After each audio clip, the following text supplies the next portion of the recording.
La première concertation nationale sur les îles éparses, qui se tiendra du 9 au 11 décembre prochain à Ivat, sera une occasion de recueillir les avis de tout un chacun sur le sujet et de faire preuve de solidarité nationale. Hier, une convention portant sur l'exploitation de plantes médicinales à Madagascar a été signée entre le ministère de l'Agriculture, de l'Élevage et de la Pêche et une branche du secteur privé. En France, le Premier ministre Édouard Philippe a annoncé qu'il présentera la réforme des retraites mercredi prochain. Dans l'Hexagone, les mobilisations se sont poursuivies aujourd'hui encore.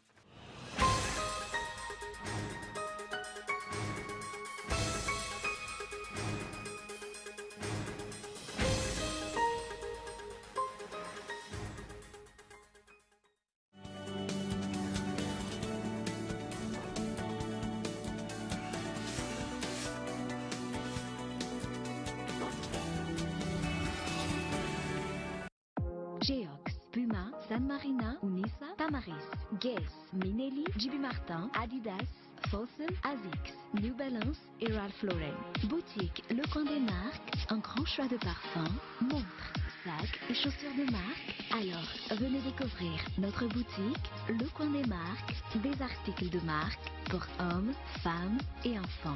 Le Coin des Marques, à Faravouch, téléphone 033 71 848 68.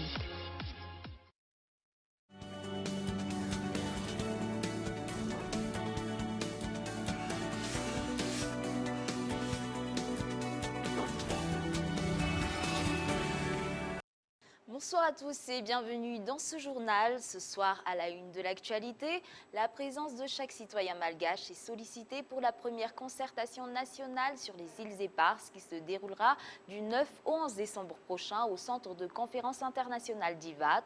La solidarité nationale s'avère nécessaire. Il s'agit là d'une occasion de recueillir les avis de tout un chacun sur le sujet. Tina Ratsimandjesi.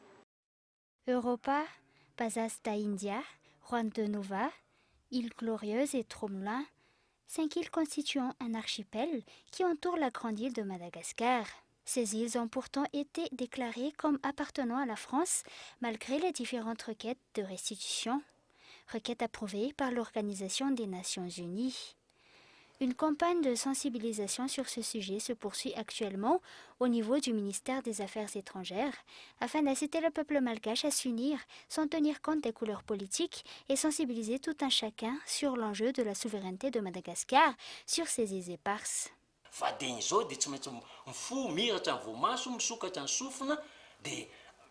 Peuple malgache, réveillez-vous, ouvrez les yeux et les oreilles. Sachez que ce ne sont plus les îles éparses, ce sont les îles malgaches. Cette lutte doit être comme la lutte pour l'indépendance. Ces îles ne vont pas nous être offertes sur un plateau d'argent, il faut se battre pour leur restitution. La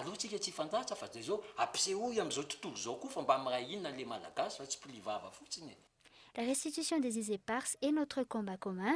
La plus grande force de Madagascar, c'est la solidarité des Malagasy. Les accords de financement signés hier entre l'Agence française de coopération et l'État malgache ont été source de polémiques, notamment par rapport à la situation actuelle des îles éparses et la revendication des malgaches pour récupérer ces îles. À cela, l'ambassadeur de la France à Madagascar a tenu à souligner qu'il s'agit uniquement d'une continuité de la collaboration entre le gouvernement français et le gouvernement malgache, sans aucun lien avec les îles éparses. Écoutons. Et importante entre l'AFD et la France en général et le gouvernement malgache sont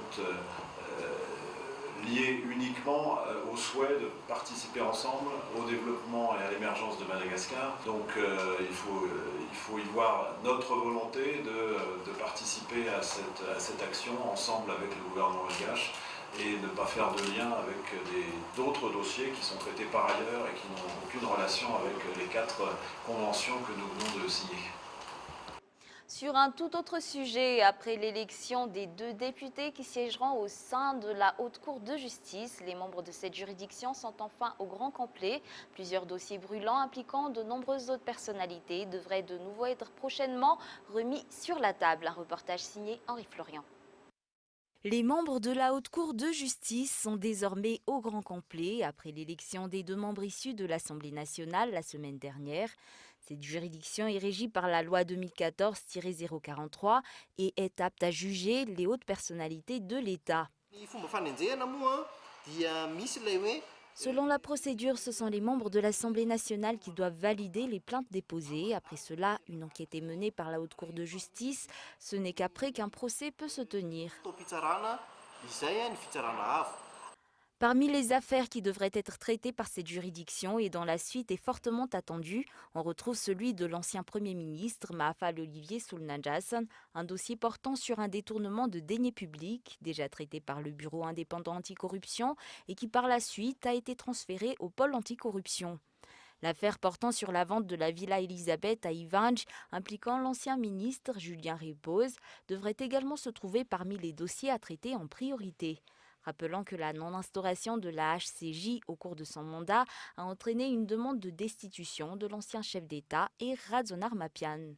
Toujours dans l'actualité locale, une convention portant sur l'exploitation de plantes médicinales à Madagascar a été signée hier entre le ministère de l'Agriculture, de l'Élevage et de la Pêche et une branche du secteur privé. Un accord qui permettra d'optimiser les recherches, notamment dans le domaine des recherches médicales. La recherche de plantes médicinales à Madagascar va être optimisée. La grande île dispose d'une importante variété de plantes endémiques dont les bienfaits sont peu ou pas exploités, des plantes qui actuellement servent essentiellement à la médecine traditionnelle. L'État, avec l'aide de leurs partenaires techniques et financiers, compte exploiter cette richesse du pays. Nous travaillons avec la Fondation Akbar Ali pour exploiter les richesses naturelles du pays, notamment les plantes médicinales qui sont surtout utilisées dans la médecine traditionnelle. Les intérêts de cette collaboration ne se limitent pas à des avantages sur le plan sanitaire, mais s'étendent également sur le plan social et environnemental. Pour ne pas se contenter de cueillettes, avec l'aide de techniciens, nous allons également apprendre à cultiver ces plantes et éviter ainsi qu'elles ne disparaissent de notre écosystème au fil du temps. Ainsi, l'exploitation de ces plantes médicinales permettra également une création d'emplois. Avant de passer aux actualités internationales, le coordinateur du partenariat Power Africa sera en visite à Madagascar du 8 au 11 décembre prochain. Il s'agit d'un partenariat initié par le gouvernement américain afin d'optimiser l'accès à l'électricité en Afrique, un partenariat déjà actif au sein de la grande île Andra Arson. Power Africa est un partenariat dont le gouvernement américain est le chef de file et coordonné par l'Agence des États-Unis pour le développement international. Cette initiative rassemble les experts techniques et juridiques avec le secteur privé et les gouvernements du monde entier pour travailler en partenariat afin d'augmenter le nombre de personnes qui ont accès à l'électricité en Afrique. Ce partenariat est déjà actif à Madagascar et collabore avec l'État malgache et le secteur privé pour aider le pays à atteindre ses objectifs énergétiques. Power Africa fournit des conseils techniques, aide les entreprises malgaches à accéder au financement pour les projets, évalue les possibilités d'électrification rurale et favorise les opportunités d'apprentissage pour les étudiants. Au cours de son séjour, Andrew Herskovich, coordonnateur de Power Africa nommé par le gouvernement américain, rencontrera le chef d'État malgache, de hauts fonctionnaires du ministère de l'économie et des finances et de celui de l'énergie, de l'eau et des hydrocarbures, le directeur général de l'Agence de développement de l'électrification rurale, le secrétaire exécutif de l'Office de régulation de l'électricité, les représentants du secteur privé et les bailleurs de fonds internationaux. Il soulignera les possibilités d'expansion du secteur de l'énergie à Madagascar et le rôle important de l'assistance technique, juridique et financière que Power Africa pourra apporter à la réalisation de ce potentiel. L'énergie est un facteur essentiel de la croissance économique et une caractéristique émergente du partenariat entre les peuples américains et malgaches.